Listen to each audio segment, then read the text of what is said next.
I think it's important to talk about drinking, not to discourage people from drinking. That's not the point, but to be aware of the fact that in our community, sometimes we self-medicate instead of actually seeking other outlets or other resources.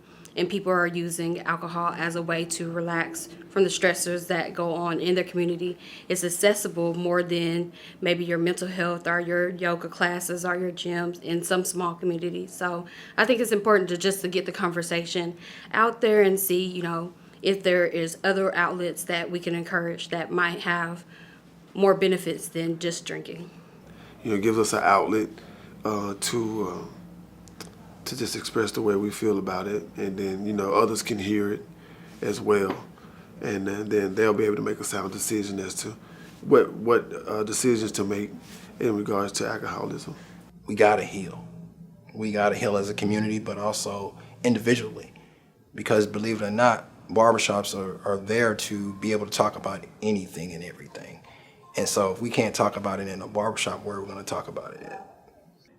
It's important to talk about drinking because there are many things that drinking, even people that claim they're social drinkers, are not.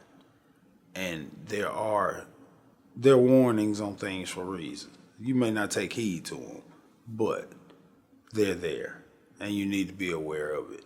And some people just decide that, hey, I'm gonna do what I'm gonna do regardless, which I was one of those people, and I still am in certain aspects of life.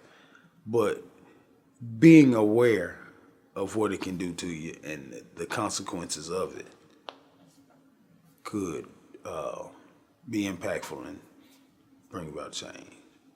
It's important for us to talk about drinking in the barbershop and anywhere in the world because it's just as prevalent as homelessness and child abuse and all other forms of drugs. So alcoholism seems to be the one that goes under the radar most because everybody seems to drink, but it's definitely a huge problem in our community that needs to be discussed in the barbershop and everywhere else.